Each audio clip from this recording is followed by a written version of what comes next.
బుధవారం చేస్తున్నా స్వామి. ప్రార్థన ఎవరు బుధవారం ఈరోజు ప్రార్థన చేస్తున్నా. హలో దివాకర్ మీనాక్షి నాయుడు ఈరోజు ఉన్నారా? చేస్తామా? చేయి. జై సద్గురు ప్రభు మహారాజుకు జై. గురు బ్రహ్మ గురు విష్ణు గురుదేవో మహేశ్వర గురు సాక్షాత్ పరబ్రహ్మం తస్మై శ్రీ గురువే నమః. గురువే సర్వలోకానాం విషజే భవరోగిణాం ఇది సర్వ విద్యానాం శ్రీ దక్షిణామూర్తియే నమః. ఓంకారపీఠ సిద్ధాంతం బ్రహ్మ విద్యోపదేశికాం శ్రీమన్నారాయణం సూర్యం సద్గురుభ్యో నమో నమః. బృహద్వాదిష్ట సిద్ధాంతం పూర్ణబోధోపదేశికం శ్రీ వెంకటేశ్వర యోగేంద్రం సద్గురుభ్యో నమో నమః. ఆత్మానాత్మ అతీతమనిశం కేవలాత్మోపదేశికం శ్రీ వేముల రామయ్యార్య యోగేంద్రం సద్గురుభ్యో నమో నమః.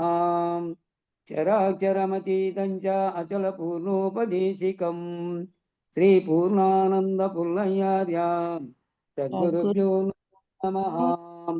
పూర్ణబోధ సుధానిధిం పూర్వపుణ్యఫలప్రదం వేదాంతానంద సద్గురుం వెంకటరమణార్య గురుం భజే. పూర్ణానంద పుల్లయ్యార్య పుత్రరత్న మహాగురుం కృష్ణానంద విభం దైవం కృష్ణమూర్తి నమో నమః. పరబ్రహ్మానంద వర్షం పరాపర సమాదర్శం జ్ఞానాజ్ఞానతీతానంద శ్రీ అశ్వత్థార్య నమోస్తుతే. సర్వకాలాకాల ప్రత్యక్షం సర్వోత్తమ సుశాశ్వతం విరహితానంద గురుం శ్రీ వెంకటదాసార్యం భజే. అస్మద్గురు సమారంభం కృష్ణ సాందీప మాధ్యమం ఓంకారపీఠ పర్యంతం వందే గురు పరంపరం. జై సద్గురు ప్రభు మహారాజుకు జై. మోసమాయను జీవ చూడగ మోహపాశములధికమాయను గాసి జందగ చేసే నీ గతి కర్మమే మందు. జీవా మేలు కొనవి అల్పశతముల కన్న మిక్కిలి కాలమాయను తిరిగి చూడగా అల్ప సుఖమని కలలు మురిచు ఆడుచున్నావు. జీవా మీరు కొనవి కోటి జన్మములెత్తియును శతకోటి దుఃఖములను భవించుచు నాటి మాటలు తలచుకుంటే నాటు నీ మదికి. జీవా మీరు కొనవి ఇరువుదొక వెయ్యారు రూరులు చెరువు హంసలు తరుగు వాయు హరిహరాదులు వచ్చి నిలచిన ఆగదీతనువు. జీవా మీరు కొనవి లేనిపోని దుఃఖజాలములో నబడి చెడిపోవుటెందుకు మాన అవమానంబులని నీ మమత విడలేవు. జీవా మీరు కొనవి నిజ గురుండగు సూర్యుడిప్పుడు నిజముగా ఉదయించే చూడుము. త్రిజగముల వారంత మేల్కొని తిలవిగన్నారు. జీవా మేలు కొనవి బట్ట బయలును గురుడు చూపిన నట్టులే కనుపుడమి అందున పట్టు విడువక గుట్టు విరువక దిట్టమైపోవే. జీవా మేలు కొనవి మాయతనువై మాయతానై మాయ పనులను చేయుచును మరి మాయతన మర్మంబుగననే మాయమైపోవున్. జీవా మేలు కొనవి ద్వాదశీ షోడాచుల నిజలధార కర్ణములందు సోకిన బాధలన్నీ తొలగి నీవిక భ్రాంతి వదిలెదవు. జీవా మేలు కొనవి. భాగవత శ్రీకృష్ణ దేశిక ప్రభువరిందుటు రాని వచ్చెను. వేగగనితను మనధనంబులు వీడి శరణనవే. జీవా మేలు కొనవి. పీలుకాన శంకరుడని పిలచి ప్రభువరుండేలినారట. మూలమూలే నట్టి ఎరుకను ముచ్చి వేసిరట. జీవా మేలు కొనవి. మోసమాయను జీవ చూడగ మోహపాశములధిక మాయను. గాసి చందగ చేసే నీ గతి కర్మమే మందు. జీవా మేలు కొనవి. జై సద్గురు ప్రభు మహారాజుకు జై. జై పూర్ణానంద పుల్లయ్యార సద్గురు ప్రభు మహారాజుకు జై. ఇందుగల గురు భక్త మండలికు జై. జై సద్గురుదేవ. జై గురు. ఉన్నాడా? వచ్చినాలే. కందార్థం చెప్తాను. 43. 42. ఆశయ ఇక పదకంబు ఆశయ భవనాశయుక్తి అవని స్థలిలో ఆశయ జన్మకు కారణము ఆశయ మది చెరచుతుండో అపరోక్షమందు నిర్గుణమందే తపమూలాయందు జపతాపములలోన జనించి వేవేగా నెపములు కల్పించి నిస్పృహగా గావించు చపల చిత్తపు సాగరంబున చర్చ జ్ఞాన ప్లవము నెక్కెడు ఉపము చేతగటార్చి దాటుము ఉపరి భాగమే బట్ట బయలగు అపరోక్షమందు నిర్గుణమందే తపమూలాయందు. జై గురుదేవ. జై గురు. ఆశ ఉన్న చోట ఇచ్చము. ఇచ్చయున్నప్పుడు సంకల్పములు కలుగుచుండును. ఎక్కడైతే ఆశ ఉంటుందో, కోరిక అనేది ఉంటుందో అక్కడే ఇచ్ఛాశక్తి, ఇచ్చ ఉంటుంది. ఇచ్చ ఉన్నప్పుడు సంకల్పాలు కూడా కలుగుతూ ఉంటాయి. అట్లా ఈశ్వర సంకల్పముచే చరాచర జగత్తు ఏర్పడి, ఆ ఈశ్వర సంకల్పముచే ఈ చరాచర జగత్తంతా ఏర్పడి అందరి జీవులకు భౌతిక వస్తువులపై ఆశ, ఈ భౌతిక వస్తువులపై ఆశ ఏర్పడతా ఉంటుంది. నాకు అది కావాలి, ఇది కావాలా, వాళ్ళ ఇంట్లో ఇది బాగుంది, ఇది బాగుంది, వాళ్ళ భూమిలో ఇది ఈ విధంగా ఉంది, ఈ విధంగా ఉంది. అట్లా ఈ ఈశ్వర సంకల్పముచే చరాచర జగత్తు ఏర్పడి, ఆ ఏర్పడినటువంటి దాంట్లో అందరి జీవులకు మాత్రము భౌతిక వస్తువులపై ఆశ, సుఖభోగముల కొరకు ఆశ కొనసాగుతా ఉంటుంది. సుఖభోగములకు మార్పు చెందుతా వచ్చింది చూడండి. మొదటి నుంచి ఏదో బాధపడటంతో ఉండేవాళ్ళం, వాటి నుంచి మార్పు చెందుతూ సౌకర్యాలకు ఆ సుఖభోగాలకు ఇప్పుడు దాదాపు మూరడు పొరుగు ఎత్తుంటాయి, పరుపు ఒకటి కొన్ని నెలలేకపోతే ఒక మోరడి హైట్ ఉంటాయి. ఆ విధమైనటువంటి మార్పులు చెందుకుండా వచ్చారు. ఆ మానవుల యొక్క ఆశ, ఇది సుఖభోగముల కొరకు ఆశ కొనసాగుతా ఉంది. ఆ యొక్క మానవుల ఆశ అజ్ఞానమును పెంచును. ఎప్పుడైతే మానవుని యొక్క ఆశ దాన్ని ప్రేరేపించుకుంటా పోతుందో అది అజ్ఞానాన్ని పెంచుతుంది. ఈశ్వరుని ఆశ వలన జగత్తుతో బంధము కలిగి, ఆ యొక్క ఈశ్వరుని ఆశ వలన ఈ జగత్తుతో బంధం కలిగింది. ఆ బంధం కలిగి పరమాత్మగాను ప్రత్యేగాత్మగాను వ్యవహరించును. అదే పరమాత్మగాను ప్రత్యేగాత్మగాను వ్యవహరిస్తుంది. ఈ విధముగా ఆశ వలన ఇహలోక దుఃఖము మరియు బ్రహ్మజ్ఞానికి పరలోక దుఃఖము కలుగుతా ఉంది. ఈ ఆశ వల్లనే ఇహలోక దుఃఖము మరియు బ్రహ్మజ్ఞానికేమో పరలోక దుఃఖము కలుగుతా ఉంది. దుఃఖం అయితే ఎక్కడైనా ఇడలే, ఇహలోకంలో కానీ లేదా బ్రహ్మజ్ఞానికి అయినటువంటి పరలోకంలో అయినా కానీ అది దుఃఖం కలుగుతానే ఉంది. మోక్షేచ్ఛ అనేది ఆశ చేత మానవుని అజ్ఞానము నాశనమవుతా ఉంది.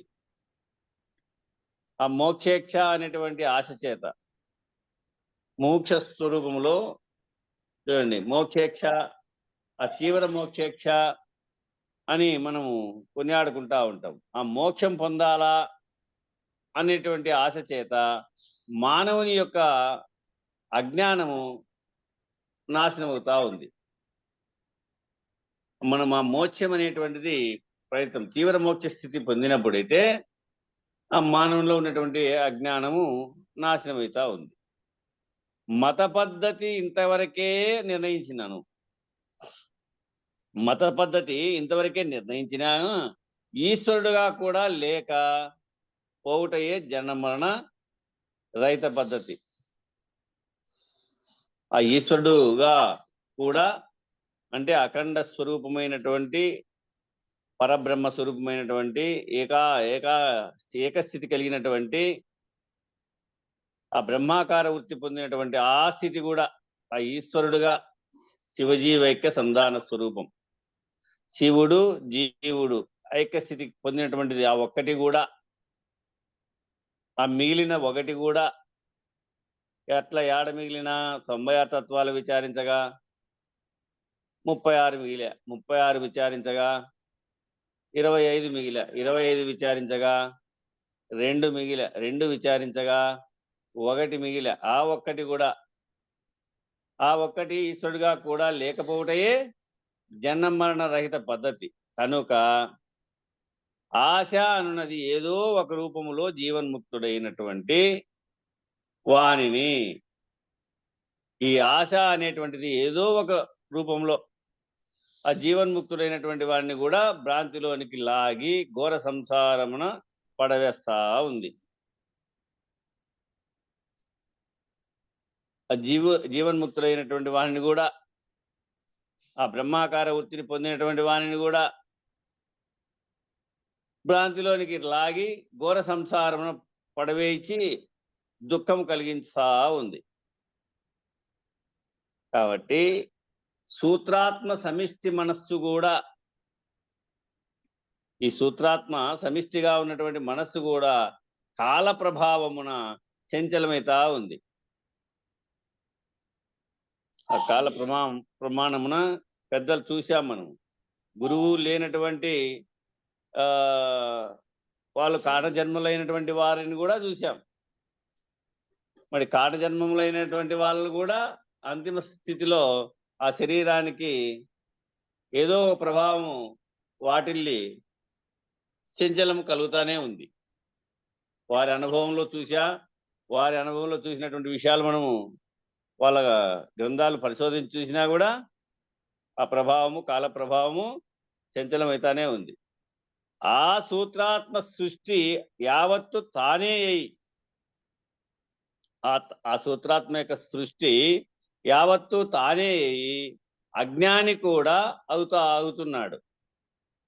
ఓసారి ఆ యొక్క చంచలత్వం ఏర్పడి ఆ సూత్రాత్మ సృష్టి యావత్తు తానే అయి కూడా అజ్ఞాని కూడా అవుతా ఉన్నాడు. కనుక నిజమైన అపరోక్షమనగా,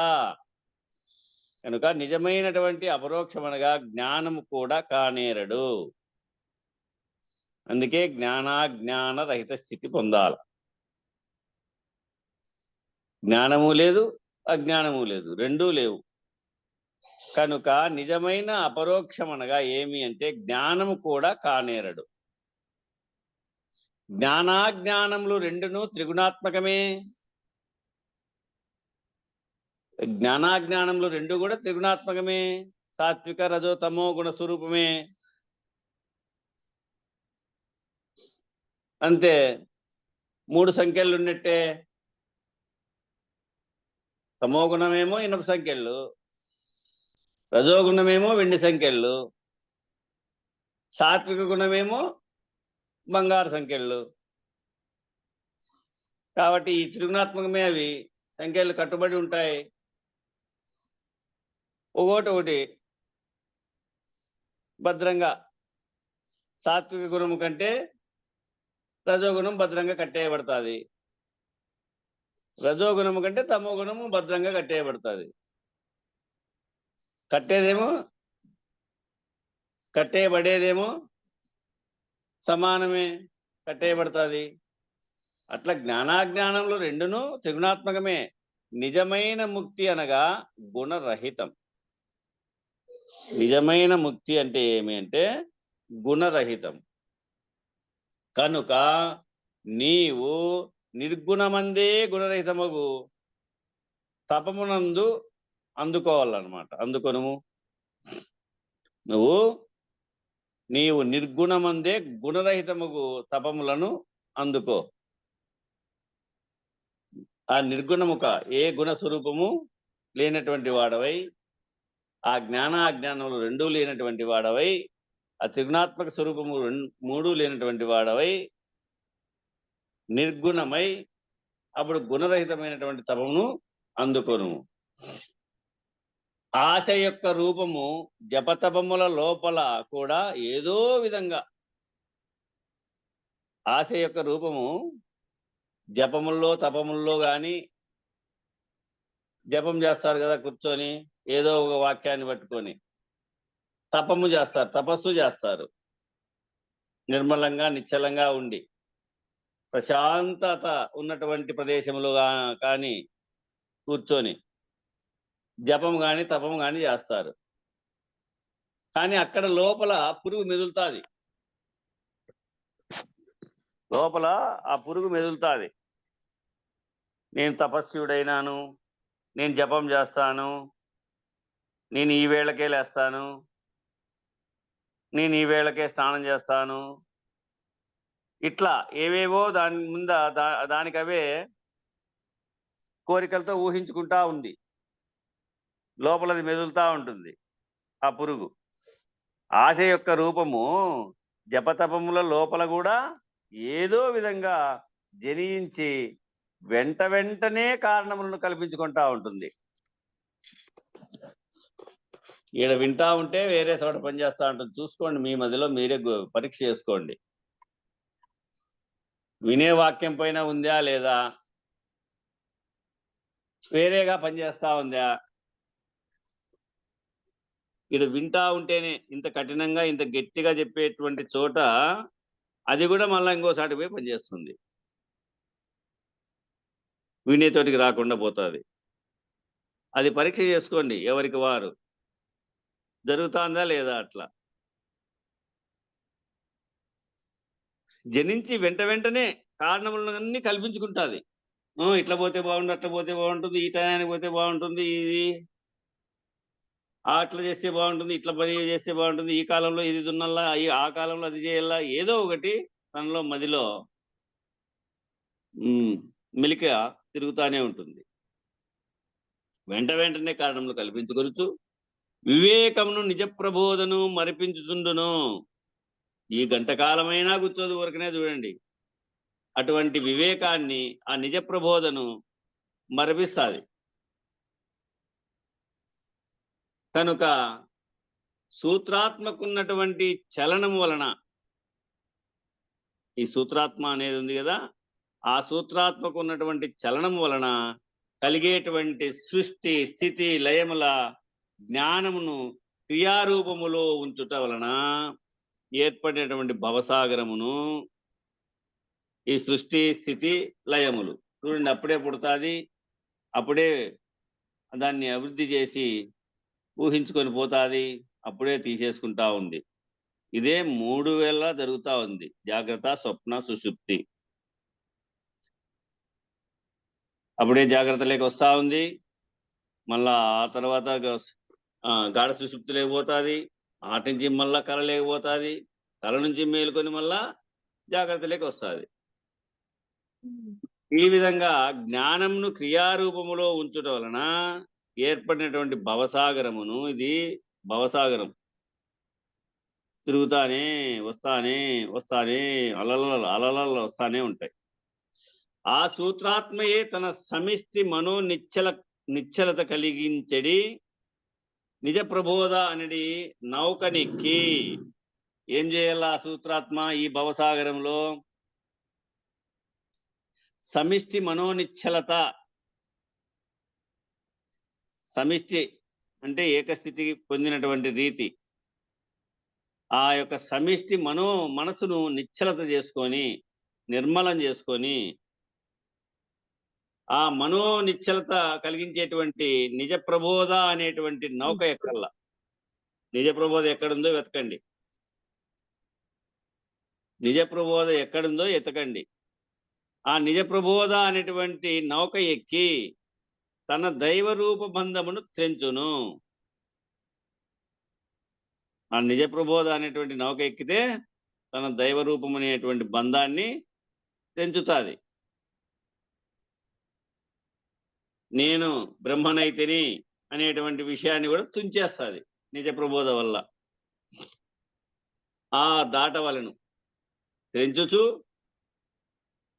తన దైవరూప బంధమును తెంచుచు దాటల్లా. ఆ భవసాగరం నుంచి అటువంటి నౌక పట్టుకొని, ఎట్లాంటిది? మనోనిశ్చలత కలిగించేటువంటి నౌక, మనసు నిశ్చల స్థితిని పొందేటువంటి ఆ నౌకను పట్టుకొని, ఆ నౌకను పట్టుకుంటే నిజ ప్రబోధ అనేటువంటి నౌకనెక్కల్లా. నిజ ప్రబోధ అనేటువంటి మనోనిశ్చలత కలిగి నిజ ప్రబోధ అనేటువంటి నౌకనెక్కల్లా. అంటే నిజ సాంప్రదాయం, శివరామ దీక్షిత పరంపర గురుబోధ స్థితి నిజ ప్రబోధ. అటువంటి నిజ ప్రబోధను తెంచుతూ, ఆ బంధమును తెంచుతూ, దైవరూపమైనటువంటి బంధాన్ని తెంచుతూ దాటల్లా నిజ ప్రబోధ అనేటువంటి నౌకనెక్కి. తనకు దృశ్యమగుతున్నటువంటి మహాకారణము లేనిదై బయలుగా కాగా, తనకు దృశ్యమగుతున్నటువంటి మహాకారణం లేనిదై బయలు కాగా, నీకు చూడబడేటువంటిదంతా, తెలియబడేటువంటిదంతా లేనిదై అది బయలు కాగా కేవల దృక్స్థితిలో తాను లేక ఉండును. కేవల ఆ యొక్క దృక్కు స్థితిలో తాను లేక ఉండును. ఆ విధమైనటువంటి అపరోక్షం అందవలను. అది అపరోక్ష స్థితి. ఆ విధమైనటువంటి అపరోక్ష స్థితిని పొందల్ల. అదే నిర్గుణం, అదే గుణములు లేనటువంటిదై ఉంది. ఆ నిర్గుణమునందే గుణరహితమగు తపము జరగవలెను. ఆ నిర్గుణమునందే గుణరహితమగు తపము జరగల. ఇది నిర్ణయం.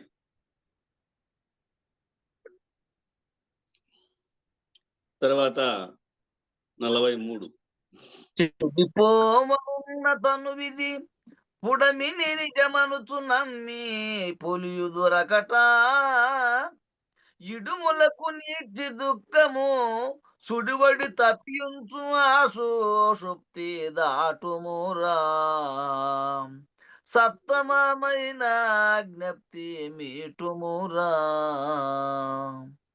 తృప్తిగా నిన్నెంచు దీపిక జ్ఞానమున్ గుప్తమౌ గురి దాటి గుణపాడు మచ్చాట, సప్తదీపములందు వెదకిన స్వానుభవమానంద పరము సుషుప్తి దాటగ నిర్గుణంబగు చూపి చెప్పగరానిదది సుషుప్తి దాటుమురా, సత్తమమైన జ్ఞప్తి మీటుమురా.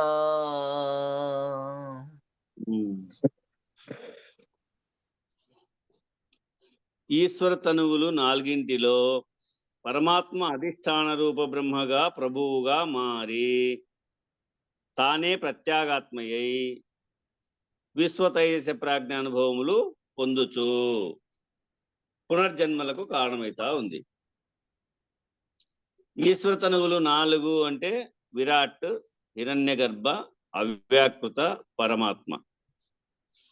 ఆ ఈశ్వర తనువులు నాలుగింటిలో పరమాత్మ అనేటువంటి తనువు అధిష్టాన రూప బ్రహ్మగా, అదే ప్రభువుగా మారింది. ఆ ప్రభువుగా మారినటువంటి అధిష్టాన రూప బ్రహ్మ తానే ఏమైంది? ప్రత్యేగాత్మయే అయింది. అంటే ఈ శరీర తనువులు 4, ఈ శరీర తనువులు 4గా మారింది. తానే ప్రత్యేగాత్మయ్యి తర్వాత విశ్వ తైజస ప్రాజ్ఞ అనుభవములు పొందుతా ఉంది. ఏమి పొందుతా ఉంది ఈ అనుభవములు అంటే? ఈ జీవ శరీరంలో ఉన్నటువంటి నేత్రస్థాన నిలయమై విశ్వండని నామం కలవాడై నేత్రస్థాన నిలయమై ఈ జాగ్రత్త అవస్థనంతా, ఈ అనుభవాన్ని, జాగ్రత్త అవస్థలో ఉన్నటువంటి అనుభవాన్నంతా పొందుతా ఉంది. ఆతనువే తరువాత తైసుండను నామం కలవాడై స్వప్నావస్థన చేరి కంఠస్థానంలో చేరి స్వప్నావస్థను అనుభవిస్తూ ఉంది. జాగ్రత్తలోనేమో 24 ఇంద్రియాలు కట్టుకుంది, స్వప్నావస్థ లేకపోతే 17 ఇంద్రియాలు కట్టుకుంది. కంఠస్థాన నిలయమై తైజసుండను నామం కలవాడై స్వప్నావస్థను అనుభవిస్తూ ఉంది 17 ఇంద్రియాలతో. ఆతనువే ప్రాజ్ఞున నామం కలవాడై ఉదయస్థాన నిలయమై ఎట్టి వ్యవహారములు, ఎట్టి ఇంద్రియ సమూహము లేక ఆ అనుభవాన్ని పొందుతా ఉంది. ఈ విధంగా జాగ్రత్త, స్వప్న, సుషుప్తి అనుభవములు పొందుతూ మరీ పునర్జన్మలకు కారణమవుతా ఉంది. ఎట్లయితే ఈ శరీరంలో ఆ తనువులు మార్పు చెందుతా ఉందో ఆ విధంగానే ప్రాణప్రయాణ కాలంలో కూడా మార్పు చెందుతా పోతా ఉంది, పునర్జన్మలకు కారణమవుతా ఉంది. ఆ విధంగా పరమాత్మ స్థితి మారి, ఆ విధంగా పరమాత్మ స్థితి మారి ప్రత్యేగాత్మ అవుతున్నది. అజ్ఞానమును వీడినప్పుడు ప్రత్యేగాత్మయే పరమాత్మ అవుతా ఉంది. చూడండి, ఆ అజ్ఞానాన్ని వీడినప్పుడు, ఆ ఇచ్ఛా కోరికలను వీడినప్పుడు, ఆ త్రిగుణాత్మక స్వరూపాన్నంతా వీడినప్పుడు ఆ పరమాత్మయే, ఆ ప్రత్యేగాత్మయే పరమాత్మ అవుతుంది. అజ్ఞానం విడి ఈ శరీర తనువులు ప్రత్యేగాత్మ వీడి ఈశ్వర తనువులైనటువంటి పరమాత్మ స్వరూపాన్ని పొందుతూ ఉంటుంది. అదే శివజీవైక సంధానము అంటారు దాన్ని. ఈ రూపంలో విన్నా, ఆ రూపంలో విన్నా అదే మహావాక్య విచారణ చేత ఏకస్థితిని పొందేటువంటి విధానం. ప్రత్యేగాత్మయే పరమాత్మ అవుతా ఉంది. కనుక పరమాత్మ అనేది 4వ తనువు ఉన్నంత వరకు, చూడండి బాగా గమనించవచ్చు, పరమాత్మ అనేటువంటి 4వ తనువు ఉన్నంత వరకు అది ఆవృతిగా జీవభావం పొందుతూనే ఉండును. ఆ పరమాత్మ అనేటువంటి 4వ తనువు ఉన్నంత వరకు అది ఏమైతుంది? ఆవృతిగా మరో మరో మరో జీవభావాన్ని పొందుతానే ఉంటుంది. తనపై తానే అవిద్యను విధించుకొనుచుండును, తనపై తానే అవిద్యను విధిస్తా ఉంటుంది. ఆ పరమాత్మ సత్యమని నమ్మి జనన మరణ భ్రాంతి రహితమైనదని మోసపోతా ఉంది. చూడండి, సర్వమత సిద్ధాంతాలు ఈ పని చేస్తా ఉన్నాయి. ఆ పరమాత్మ సత్యమని నమ్మి జనన మరణ భ్రాంతి రహితమైనదని మోసపోతా ఉన్నాయి. చూడండి, సర్వమత సిద్ధాంతాలు కూడా ద్వైత, అద్వైత, విశిష్టాద్వైత, చారువాక, గాణపత్య, జైన, మీమాంస, కాపాలిక, బౌద్ధ, ఇవన్నీ కూడా భ్రాంతి రహితమైనదని మోసపోతానే ఉన్నాయి. ఆ పరమాత్మను తెలియబడితే చాలు, ఆ బ్రహ్మాకార వృత్తిని పొందితే చాలు, స్వస్వరూప స్థితిని పొందితే చాలు అనేటువంటి అనేక మార్గాల ద్వారా ఏ మార్గం విచారించినా వాటికి నిలబడిపోతుంది ఇది.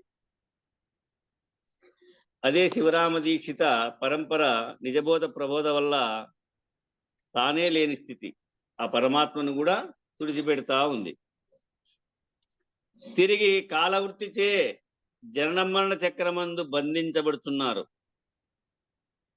దాంట్లోనే పోయి తిరిగి కాలవృత్తిచే మళ్ళీ జనన మరణ ప్రవాహంలో ఈ చక్రంలో తిరుగుతా ఉన్నారు, భవబంధంలో మునుగుతా ఉన్నారు. ఈ జనన మరణ చక్రమందు బంధించబడతా ఉన్నారు. కనుక సుఖ దుఃఖ రూపముగు ఆపదలకు ఈడ్చుకొని తెచ్చి ఈ సుఖ దుఃఖములు అనేటువంటి ఆ రూపంగా ఉన్నటువంటి సుఖ దుఃఖ రూపంగా ఉన్నటువంటి ఆ ఆపదలకు ఈడ్చుకొని తెచ్చి సుడిగుండములో పడవేసి ఆ సుడిగుండములో పడేసి గిరగిరగిర తిప్పుచు తన ఈశ్వరీయ జ్ఞాన స్మృతిచే ఆ గుండంలో సుడిగుండంలో పడేసి గిరగిర త్రిప్పుచు తన ఈశ్వరీయ జ్ఞాన స్మృతిచే జనమరణ చక్రమందు తిరుగాడుతున్నట్లు చేసేటటువంటి పరమాత్మ కూడా భ్రాంతియే. ఆ ఈశ్వరీయ జ్ఞాన స్మృతిచే జనమరణ చక్రమందు తిరుగాడుతూ ఉన్నటువంటి ఆ పరమాత్మ కూడా భ్రాంతియే. ఆ పరమాత్మే విరాట్ గాను హిరణ్య గర్భగాను అవ్యాకృతగాను ఏర్పడి అదే మళ్ళా జీవతనువులుగా ఏర్పడింది. విసుడుగా తైజసుడుగా ప్రాజ్ఞుడిగా ప్రత్యేగాత్మగా ఈ విధంగా మార్పు చక్రమందు తిరుగాడుతున్నట్లు చేసేటటువంటి పరమాత్మ కూడా ఇది కూడా భ్రాంతియే. ఆ పరమాత్మకు జనన మరణ భ్రాంతి రహిత మనర్చుటకు నిజ ప్రబోధతో విచారించుము. చూడండి, ఆ పరమాత్మకు జనన మరణ భ్రాంతి రహితపరచాలంటే ఏం చేయాలి? నిజ ప్రబోధ విచారించాలి. దీనికి పొన్నాల రాజయ్య స్వామి వారు కూడా నిజ ప్రబోధ విధానం అని ఒకటి రాశాడు. దాన్ని కూడా చదివాం మనము రాత్రి వేళ క్లాసులో. ఈ నిజ ప్రబోధతో విచారించము. పరమాత్మ జ్ఞానం అనేది ఈశ్వరీయ సుషుప్తిని దాటవలను. ఆ పరమాత్మ జ్ఞానం అనేటువంటి ఈశ్వరీయ సుషుప్తిని దాటల్లా. సుషుప్తిని దాటితే ఏముంది? తుర్యావస్థ స్థితి. ఆ తుర్యావస్థ స్థితిని దాటాలంటే తుర్యాతీత స్థితిని పొందాల, అది తెలియబడాల. దాన్ని దర్శిస్తే ఇది లేదు, వెలుతురొస్తే చీకటి పోయినట్టే. అట్లా ఈశ్వరీయ సుషుప్తిని దాటవలను. ఇచ్చట జ్ఞానం అనేది పరమాత్మ స్మృతిచే, ఈ జ్ఞానము అనేటువంటి పరమాత్మ స్మృతిచే ప్రత్యేగాత్మ అవుతున్నది కనుక పరమాత్మగా కూడా లేకుండా చేసేది నిజ ప్రబోధ అవసరమై ఉంది. ఆ పరమాత్మగా కూడా లేకుండా చేసేటువంటి నిజ ప్రబోధ అవసరమై ఉంది. దీని కొరకు సత్తు చిత్తు ఆనంద బ్రహ్మమును విడిచి, ఆ సచ్చిదానందాన్ని విడిచి, సత్ అనగా నీవు, చిత్ అనగా నేను, రెండు ఏకస్వరూపమైనటువంటిది ఆనందము, అసిపద స్వరూపం. అది తత్వమసి, సచ్చిదానందము, సత్తు చిత్తు ఆనందము. దీని కొరకు సత్తు చిత్తు ఆనంద బ్రహ్మమును విడచి కేవల సత్తు అనేది గొప్పదానిని నిర్ణయించుకునవలెను. కేవల సత్ అనేటువంటి గొప్పదానిని నిర్ణయించుకో. అట్టి నిర్గుణ జ్ఞప్తిని తాకుటకు, అట్టి నిర్గుణ జ్ఞప్తిని తాకుటకు ప్రయత్నించుము. నీవు ఈ విధంగా ఆ నిర్గుణ జ్ఞప్తి, నిర్మలమైనటువంటి నిశ్చలమైనటువంటి ఏ గుణములు లేనటువంటి ఆ జ్ఞప్తిని తాకుటకు ప్రయత్నించు. నిన్ను గుర్తించడి ఎరుక ఏది ఉన్నదో అట్టి జ్ఞానముతో, ఏదైతే నిన్ను గుర్తిస్తా ఉందో, తన్ను తానే గుర్తించడం, రెండుగా లేవు. ఏడా గుర్తించేదొకటి గుర్తించబడేదొకటి లేవు. కాబట్టి నిన్ను గుర్తించేది ఎరుక ఏది ఉన్నదో అట్టి జ్ఞానముతో నీవు బ్రహ్మవు అని నిశ్చయమైనది. ఏదైతే నిన్ను గుర్తిస్తా ఉందో అదే బ్రహ్మమని నిశ్చయమైంది. ఆ బ్రహ్మ సత్తు చిత్తు ఆనందము గనుక చూడండి, ఆ బ్రహ్మే సత్తు చిత్తు ఆనందం గనుక పునర్జన్మ హేతువు. ఎందుకనగా అది చిత్ శక్తి, అది చిత్ శక్తి. చిదానందమును చిత్ శక్తియు ఆ చిదానందమును కలిగి ఉన్నది. కావున సృష్టికి జీవభావమునకును హేతు అవుతున్నది. ఆ చిదానందంలో ఆ కలిగినటువంటి స్థితి ఏదో ఒక దానిపైన ప్రాణ ప్రయాణ కాలంలో ఆనందమయంగానో దుఃఖమయంగానో దాటుకుంటుంది. ఆ చిత్శక్తి చింతన చేసి మదిలో ఆ చిదానందమును కలిగి ఉన్నది. కావున సృష్టికిని జీవభావమునకును హేతు అవుతా ఉన్నదే.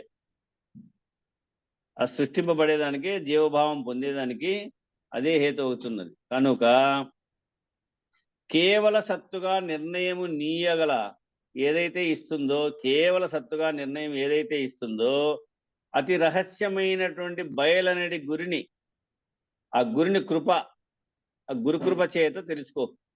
ఆ గురిని, ఆ గుర్తును. ఎందుకంటే చూడండి, ఆ అతి రహస్యమైనటువంటి బయలనేటువంటి వాటి యందు శబ్ద తన్మాత్రలు లేవు. శబ్దం ఉంటే ఆకర్షిస్తుంది, స్పర్శ ఉంటే ఆకర్షిస్తుంది, రూపం ఉంటే ఆకర్షిస్తుంది, రసం ఉంటే ఆకర్షిస్తుంది, గంధం ఉంటే ఆకర్షిస్తుంది. కాబట్టి ఆ బయలనేటువంటి ఆ రహస్యమైనటువంటి బయలయందు శబ్ద తన్మాత్ర సమూహం లేదు కాబట్టి ఆకర్షింపబడేటువంటి సత్తా వాటికి లేదు కాబట్టి వాటి యందు గురి కలిగితే అటువంటి గురిని గురుకృప చేత తెలుసుకొనుము. అటువంటి గురిని ద్వాదశి అథారిటీ చేత తెలియబడి పంచదశి అథారిటీ చేత నిర్ణయం కావాలి. అది దృష్ట ద్రాష్టాంత రీతిగా అటువంటి గురిని, ఆ గురిని గురుకృపతో తెలుసు. ఆ గురుని దాటి పొమ్ము. ఆ గురి ఉంది కదా, మనం తెలుసుకునేది కూడా లేదు. ఆడ గురి కలిగేది లేదు, దాన్ని దాటిపో, దాంతోనూ పనిలే. అప్పుడు నీవది అగుదువు. అప్పుడు నీవది అగుదువు. ఏమగుదువు? బయలగుదువు. అప్పుడు నీవది అగుదువు. అయినప్పటికీ ఎరుక విడుచుట చేత నీకది అగోచరము.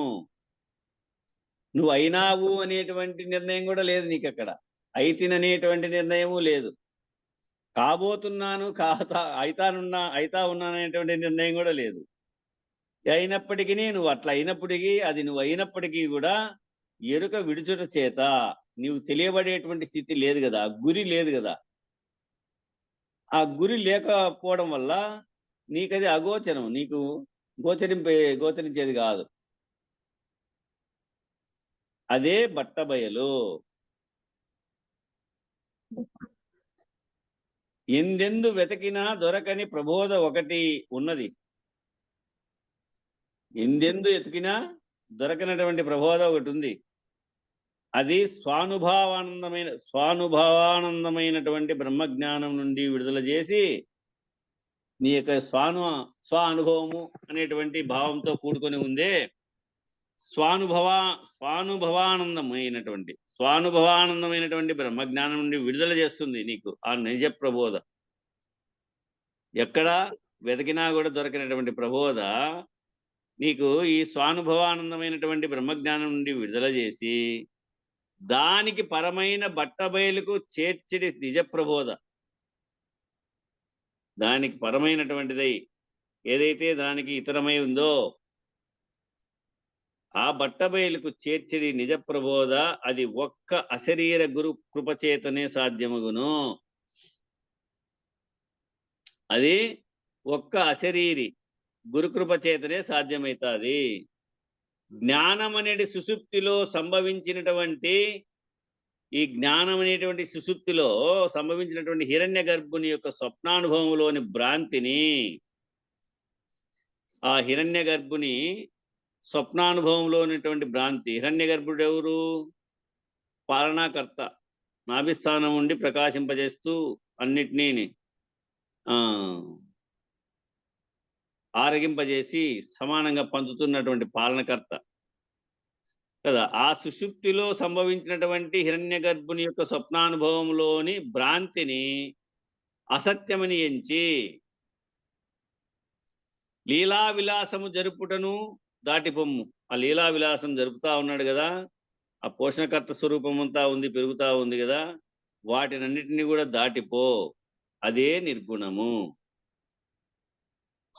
అట్టి నిర్గుణమైనట్టి దాన్ని ఎరుకలో అట్టి నిర్గుణమైనటువంటి దాన్ని ఎరుకను బట్టి ఎరిగింపలేరెవ్వరు. అట్టి నిర్గుణమైనటి దానిని ఎరుకను బట్టి ఎరిగింపలేరెవ్వరు. అది చెప్పగరాని దానిని చూడు, అది చెప్పడానికి వీలు కానిది. చెప్పగా రాని దానిని అనుభవింపగా రాని దానిని ప్రబోధించి, నువ్వు అనుభవింపగా రాని దానిని కూడా ప్రబోధించి చూడు. అది అనుభవించడానికి వీలు లేదు, చెప్పడానికి వీలు లేదు, ఎరిగించడానికి వీలు లేదు, కానీ ఎరిగించింది. చూపరానిది, చూపించింది, దాన్ని నీ చూచితివి కదా అనే ఒక అందార్థం వస్తుంది నీకు. దాన్ని నేను చూపించింది,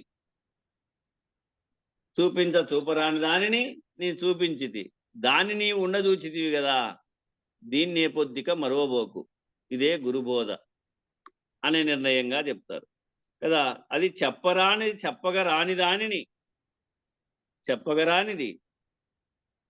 రాని దానిని అనుభవింపగా రాని దానిని ప్రబోధించి అప్పుడు బట్ట బయలు చేయగల అశరీరి గురుకృప ఉండినా గాని, అప్పుడు బట్ట బయలు చేయగల అశరీరి గురుకృప ఉండినా గాని విశ్వవ్యాప్త సుషుప్తిని అంటే తపస్సును దాటలేరు, మరియు భ్రాంతి విడిచి సత్ తమమైనట్టి నిర్గుణ జ్ఞప్తిని తాకలేరు.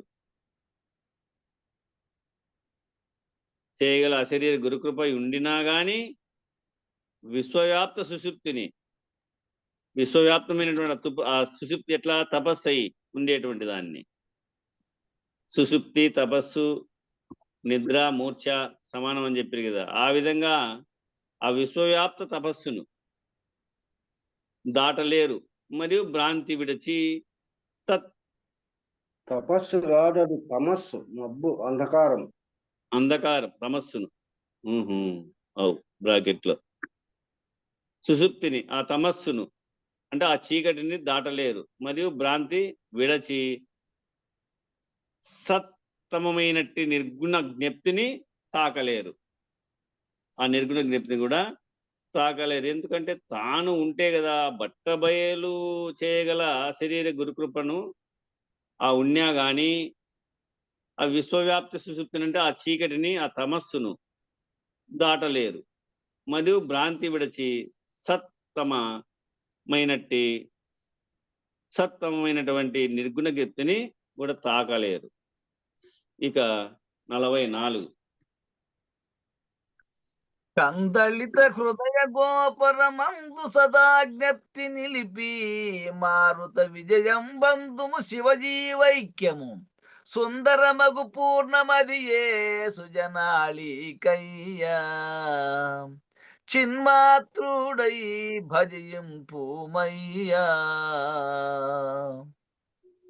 కుజన సంగతి త్రెంచి కూపారాము నామించి విజయమంది పొంది విజ్ఞానుడై ఉండు నిజ సమాధి నిదర్శనంబున నిస్తరంగ సముద్రమలబడ గజిబిజంతగటార్చి మించిన గమన గమ్యము నిష్కళంకము సుజనాళికయ్యా చిన్మాతృడై భజింపుమయ్యా. టైం అయింది. లేదు 6:15. రైట్. హృదయమే బ్రహ్మస్వరూపము, హృదయమే బ్రహ్మస్వరూపం. కానీ ఆ స్వరూపము తెలియరాకుండా ఆవరించబడి ఉంది. ఆ హృదయ గోపురములో సత్తు తమమైనటువంటి జ్ఞప్తిని నిరంతరము నిలుపుము. ఆ హృదయమే బ్రహ్మస్వరూపంగా ఉంది. ఆ బ్రహ్మస్వరూపమయము అటువంటి స్థితిని అది అలవర్చుకో ఉంటే వస్తుంది ఆ బ్రహ్మస్వరూపం. ఆ హృదయం అనేకమైనటువంటివి కూడా దాంట్లో ప్రవేశిస్తూ ఉంటాయి ఆ హృదయంలో కదా. బ్రహ్మస్వరూపమయం కావాలంటే ఆ స్థితి సాత్విక స్థితి కలిగి ఆ విచారణ రూపంలో ఆ విధమైనటువంటి తపస్సు కలిగి ఉండాలి. హృదయమే బ్రహ్మస్వరూపం, కానీ ఆ స్వరూపము తెలియరాకుండా ఆవరించబడి ఉంది. ఆ బ్రహ్మస్వరూపం విషయాన్ని తెలియబడుకోకుండా ఆవరించుకొని ఉంది. ఆ హృదయ గోపురములో సత్తుత్తమమైనటువంటి జ్ఞప్తిని నిరంతరము, ఆ హృదయ గోపురములో సత్తుతమైనటువంటి ఈ జ్ఞప్తిని నిరంతరము నిలుపుము. ఆ విధముగా చిత్శక్తిపై విజయం సాధిస్తావు. సత్తుతమైనటువంటి జ్ఞప్తిని ఎప్పుడైతే ఆ హృదయ గోపురంలో నిలుపుతావో ఆ నిలిపిన సత్తా చేతనే నీవు ఏం చేస్తావు? చిత్తశక్తిపై విజయం సాధిస్తావు. అప్పుడు చిత్శక్తి క్రియోన్ముఖం కాదు. ఇంకా ఆ చిత్శక్తి క్రియోన్ముఖం కాదు. తమో గుణం లేక రాదు, రజోగుణం లేక రాదు. పొరపాటు. రజోగుణమే క్రియోన్ముఖము కాబట్టి రజోగుణం లేక రాదు. శివజీవులు అనేటటువంటి భావము రాకముందే, ఈ శివజీవులు అనేటువంటి భావం రాకముందే శివజీవులు అభావము. అక్కడ అది అవ్యక్తములో శివజీవైక్యము. అప్పుడు శివజీవులు అభావమై అక్కడ అది అవ్యక్తములో శివజీవైక్యము. చిత్శక్తి వల్లనే శివజీవులు విడివిడిగా వ్యక్తమయ్యను. ఆ చిత్ శక్తి వల్లనే శివజీవులు విడివిడిగా వ్యక్తమయ్యారు. ఇప్పుడు చిత్శక్తి క్రియోన్ముఖము కాకుండా చేసినప్పుడు నీవు ఆ చిత్శక్తి ఆ సత్తు తమైనటువంటి జ్ఞప్తిని ఎప్పుడైతే నీ హృదయంలో ఆ హృదయమైనటువంటి గోపురంలో ఏర్పరచుకున్న తర్వాత ఆ విధంగా చిత్శక్తిని ఎప్పుడైతే విజయాన్ని సాధించినావో, ఆ చిత్శక్తిని ఎప్పుడైతే క్రియోన్ముఖం కాకోకుండా నువ్వు సాధించగలిగితివో అప్పుడు చిత్శక్తి వల్ల కలిగినటువంటి శివజీవులు విడివిడిగా వ్యక్తమయ్యి ఇప్పుడు చిత్శక్తి క్రియోన్ముఖం కాకుండా చేసినప్పుడు,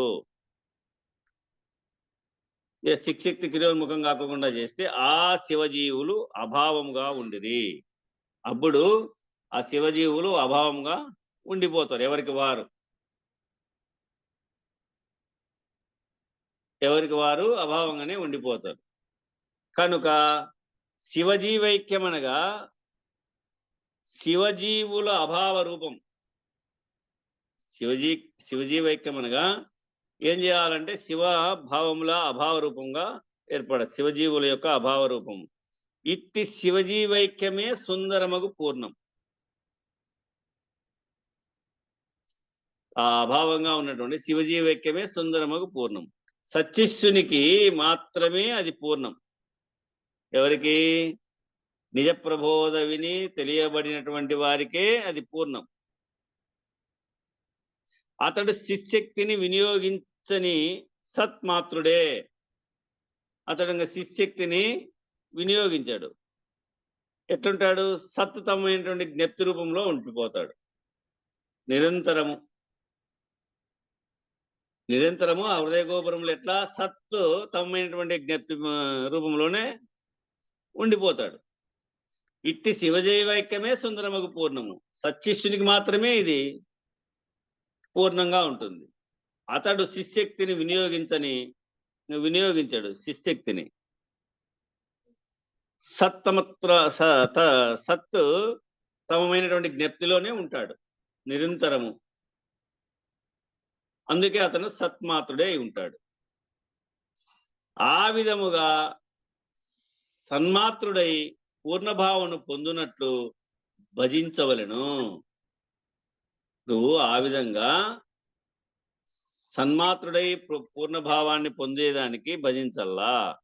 మత పద్ధతిగా ఉన్నట్టియు లక్షణయుతులు కానట్టి వారు, మత పద్ధతిగా ఉన్నట్టియు లక్షణయుతులు కానట్టి వారు చిత్ ప్రకాశములో బంధించబడి వారి చిత్శక్తిని వినియోగించుకుంటానే ఉంటారు. వాళ్ళు అట్లనే దేదారుతనములో ఆ నిర్ణయంగానే ఆ చిత్ ప్రకాశములో బంధించబడి వారి చిత్శక్తిని వినియోగించెదరు. తిరిగి శివజీవ భావములు పొంది ఘోర సంసారమును ఏర్పరచుకొని అందులో బంధించబడెదరు. తిరిగి శివజీవ భావములను పొందుతారు. పొంది ఆ ఘోర సంసారాన్ని ఏర్పరచుకొని అందులో బంధింపబడతారు. ఘోర సంసారం అంటే జనన మరణ ప్రవాహం అనేటువంటి సంసారంలో మునుగుతారు. ఆడే బంధింపబడి ఉంటారు. కనుక అట్టి కుజనుల సంగతి విడిచిపెట్టుము. ఏమంటున్నాడు ఈ కందార్థంలో? అట్టి కుజనుల సంగతి విడిచిపెట్టుము. సుజనుడవైనటువంటి నీవు ఆ ఘోర సంసారం అనేటువంటి సముద్రము నుండి బయటపడుటకు ఏం కావాలి? నువ్వు సన్మాత్రుడవై, నువ్వు సన్మాత్రుడవై విజయం సాధించు. చిత్ పరిస్థితుల్లో మాత్రము విజ్ఞానుడవై ఉండుము. చిత్ పరిస్థితుల్లో ఎట్లా? విజ్ఞానుడవై ఉండుము. నీ నిజ సమాధి యందు దర్శనములు మాయేగును. నువ్వు ఆ స్థితిగా ఉంటే, సన్మాత్రుడవై ఉంటే, నువ్వు ఆ విధంగా విజయం సాధిస్తే నీ నిజ సమాధి యందు దర్శనములు ఏమైతాయి? మాయమైతాయి. చలనములు ఆగిపోవును. చలించేటువంటి స్థితి లేకుండా పోతాది. ఆ చలనములు ఆగిపోతాయి. అలలు లేని సముద్రం వలె బయలందు అచల స్థితిని పొంది అలవాటు పడదవు. నిష్క అలలు లేనటువంటి సముద్రం వలె ఆ బయలందు అచల స్థితిని పొందుతావు. ఆ అచల స్థితిని పొంది ఆ విధంగా పొందేటువంటి అలవాటు పడతావు. జ్ఞానాజ్ఞానములు గజిబిజి. ఈ జ్ఞానాజ్ఞానములన్నీ గజిబిజి. పరమాత్మ ప్రత్యేగాత్మల గందరగోళం మొదలగు దిపుటలలో ఒకటి మాత్రం తొలగించి, పరమాత్మ ప్రత్యేగాత్మల ఈ గందరగోళం అంతా మొదలగు ద్విపుటలలో రెండుగా ఉండేటువంటి వాళ్ళలో దాంట్లో ఒకటి మాత్రము తొలగిస్తే ఇంకో రెండోది ఉండదు. ఒకటి తొలగిస్తే రెండోది లేదు. ఒకటి చిన్నది, ఒకటి పెద్దది ఉందనుకో, దాన్ని ఏమని పిలుస్తాము? ఆ పెద్దది ఇట్టి అంటాం. ఆ పెద్దది పక్కకు తీసేస్తే అక్కడ ఉన్నది చిన్నది పెద్దది అని అనిపించుకుంటుందా? అనిపించుకోదు. ఒకటి తీసేస్తే రెండు పోతాయి. కాబట్టి ద్విపుటలలో ఒకటి మాత్రము తొలగించి మరొకటి ఉంచుకున్నట్లుగాక రెండింటినీ దాటిపోయి, ఒకటి తీసేస్తే రెండోది పోతాది, ఇంకా రెండింటినీ దాటిపోయి బట్టబయలకు మర్మము తెలుసుకొనుము. బట్టబయలకు మర్మము తెలుసుకొనుము. కనుక పై ద్వంద్వమును త్రెంచి వేసి అతీతమగుము. ఆ రెండింటినీ తెంచేసి అతీతముగా ఆపై శేషించినదే నీ గమ్యం. ఆ పైన శేషించినటువంటిదే నీ గమ్యం. అది గుణరహితము, నిష్కళంకము, ఏ కలంకము లేనిది.